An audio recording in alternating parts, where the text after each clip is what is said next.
letter K is know how to be consistent. I'll say it again. Know how to be consistent. When you think about the great brands of the world today, they all have the ability to deliver an expectation of quality, superior product benefits, or defining experience. They're able to do this quickly, and they're able to do this consistently. Great brands are able to transform a customer's perception window shopping into a purchase action. And that's why we've moved up, and you excel. So I want you to answer this question on one of your cards. I'm going to give you 30 seconds. What is it that you consistently deliver that keeps others loyal to you? Go. What is it that you consistently deliver that keeps others loyal to you? Answer that question. What is it that you consistently deliver that keeps others loyal to you? 30 seconds. What is it that you consistently deliver that keeps others loyal to you? What is it that you consistently deliver that keeps others loyal to you? We know why we are loyal to our favorite brands. But why are your clients loyal to you? Why are your teammates loyal to you? Why are your colleagues loyal to you? Why are your region loyal to you? Why are your developers loyal to you? Now, here's the point. If you are consistent, you can be known for something. And if you're known for something, there is value associated with you. And if there's value associated with you, you become necessary. And if you become necessary, you also become a needed part of the success equation. But if you're not consistent, you cannot be known for something. And if you're not known for something, there's little or no value associated with you. And if there's little value associated with you, you become unnecessary. And if you become unnecessary, you also become an unneeded part of the success equation. And we all know when budgets are tight, if you are unneeded, you are what? Unemployed, unfunded, expendable, and a lot of other unwords. But the point is, consistency drives value. The reason why we celebrate this amazing rally is because you have been consistent in driving excellence. That's why we are here. Yes, that's why we are here. But we are here because we represent the hope that we've created in the communities who are not here. And we are representative of our impact. So know how to be consistent. Now, I want you to take out a card. I want you to write down 3 words that you're known for based on a Google search done on you. Go. I want you to write down 3 words that you're known for based on a Google search done on you. 3 words that you're known for based on a Google search done on you. 3 words that you're known for based on a Google search done on you. 3 words that you're known for based on a Google search done on you. A Google search done on you. Now, I look around the room, I see some puzzled faces. How many people have Googled their name in the last 30 days? This is the best of the best of the best of the best. How many people have Googled their name in the last 15 days? How many people have never Googled their name? Have never Googled their name. Now, here's the point. Today, people meet you before they meet you. People meet you before they meet you. The deal meets you before it meets you. So what the internet has to say about you and your brand should be very consistent when you walk into room for opportunity. Now, here's the point. When you are making a call to a client, if they don't know you by face, and you're just a name on a piece of paper or a name that comes across on a phone or in a meeting, what's the first thing they do? They check you out before they check you in. They Google your name. And if you don't know what's known about you online, you could have a situation like this. What's your name, sir? Joel. Joel? Joel what? Keller. Joel Keller. Now, we don't know Joel Keller, but we know that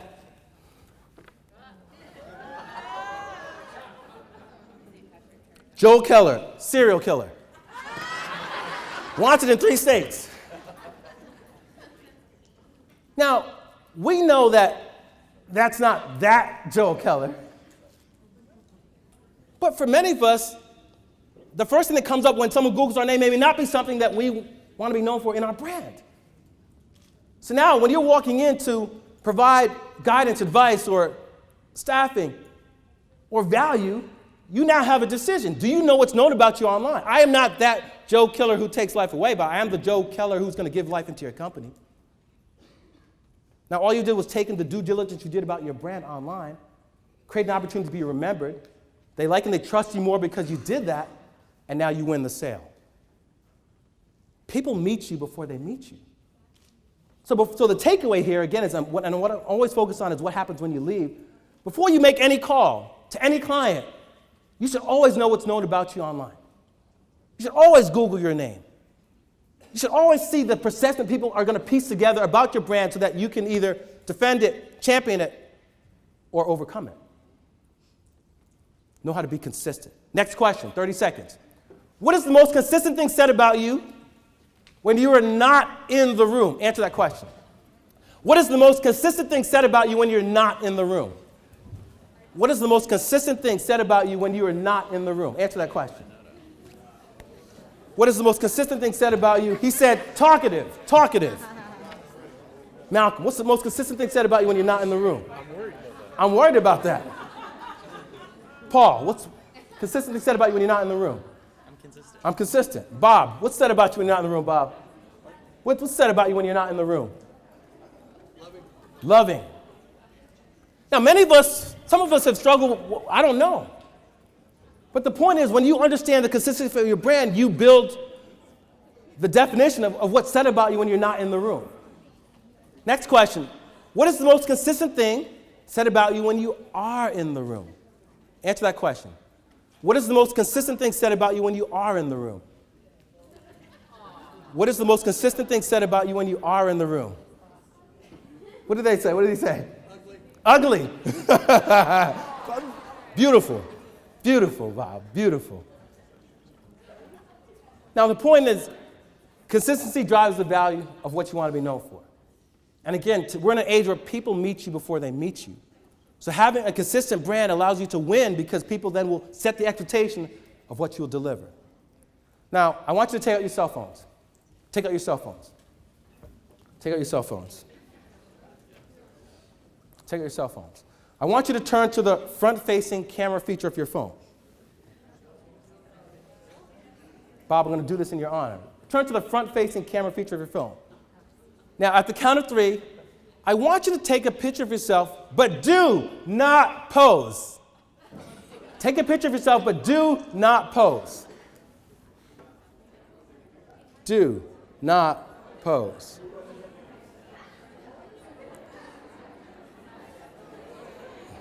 Do not pose. Do not pose. Do not pose. Let's see it. Now, do not pose. Now, I want you to take out the card. Earlier, I asked you the question, 3 words that you think you're known for after an encounter with you. You answer that question. Take out that card. 3 words you think you're known for after an encounter with you. Take out that card. So the 3 words that you wrote down that you're known for after someone has an encounter with you. I want you to take out that card, and I want you to look at your face, and I want you to share your picture with the people at your table. Show your picture to people at your table. Show your picture to the people at your table. Show your picture to the people at your table.